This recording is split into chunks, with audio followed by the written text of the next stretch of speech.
Ngiyanibingelela egameni lomfelowethu onguJesu Kristu. Ake sikhuleke. Baba, egameni likaJesu waseNazaretha, sisondela emasangweni obukhosi bakho. Sisondela ebukhoneni bakho siyizoni, singafanelanga ukubizwa ngegama lakho elingcwele.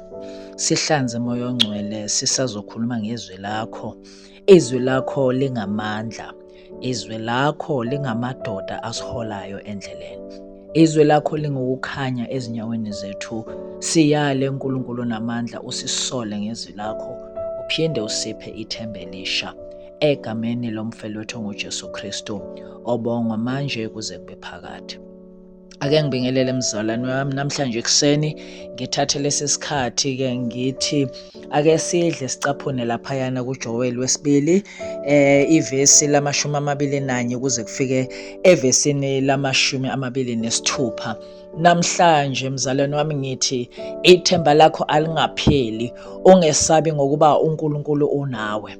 Ake sifundeni-ke bazalwane bami, ungesabi lizwe, jabula uthokoze ngokuba uJehova wenzile izinto ezinkulu.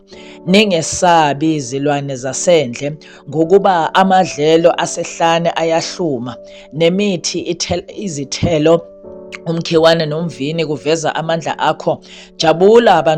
Jabulani bantwana baseSiyoni, nithokoze kuJehova uNkulunkulu wenu ngokuba uninika imvula yokuqala ngokulunga, unehlisela imvula eyokuqala neyamuva njengasekuqaleni. Izibuya ziyagcwala amabele, nezikhongozelo ziyachichima iwayini namafutha. Ngiyakubuyisela kini iminyaka eyadliwa isikhonyane, nezinkumbi nenkasa nesibotho, impi yami enkulu engayithuma phakathi kwenu. Niyakudla nokudla nisuthe, nilidumise igama likaJehova uNkulunkulu wenu oniphathe ngokumangalisayo.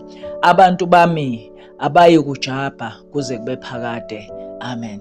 Namhlanje bazalwane bami, umyalezo engulethile lapha kini namncane awumude.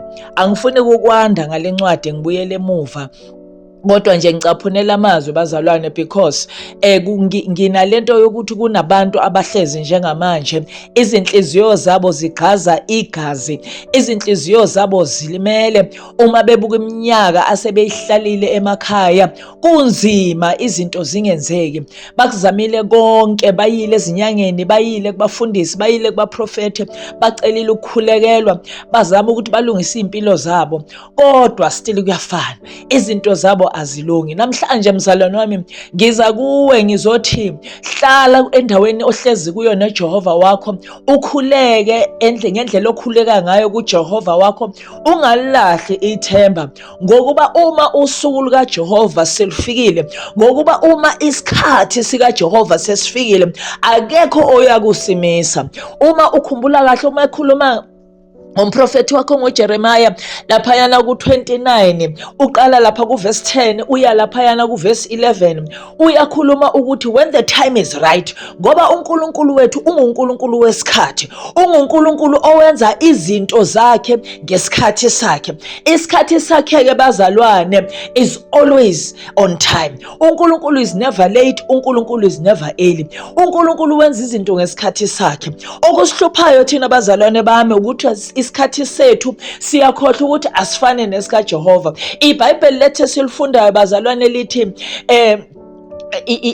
usuku kuNkulunkulu lufana ney'nkulungwane zeminyaka. Ngakho thina uma sibala ngokweminyaka yethu ney'ngqondo zethu ezincane zobuntu, uNkulunkulu yena kuye lokho kufana ne-hour, mhlawumbe kufana ne-second, mhlawumbe unyaka kuNkulunkulu is just a second, I do not know. But okubalulekile ngulethile lapha kuthina namhlanje kuseni ukuthi ngisho ngithi ungesabi mzalwane wami, ngokuba injabulo yakho nentokozo yakho kuyeza, ngokuba uNkulunkulu konke lokho okulahlekile osukubalela iminyaka ukuthi kulahlekile, mhlawumbe iminyaka usubalela ukuthi ngabe sengithenga imoto, ngabe sengithenga indlu, ngabe sengondla umndeni wami, ngabe sengenze lokhu nalokhu. uNkulunkulu uyakubuyisa in a split of a second. uNkulunkulu uyakubuyisa futhi uma ekubuyisa uyamthembisa lapha uIsrayeli ukuthi ngiyakubuyisela kini iminyaka eyadliwa isikhonyane. Kuneminyaka yakhe edliwe isikhonyane, kunezinto zakho ofisayo noma ocabanga ukuthi ngabe usufinyelele kuzo ngalesi sikhathi. Ukube waqala ukusebenza 10 years ago,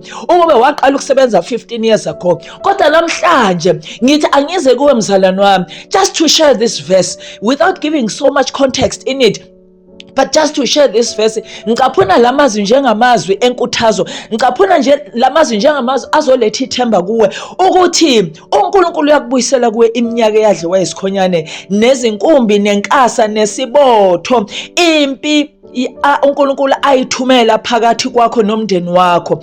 Uthi namhlanje ekhuluma enhlizweni yami ngalamazwi, uthi uyakudla nokudla usuthe ulidumise igama likaJehova uNkulunkulu wakho okuphathe ngokumangalisayo.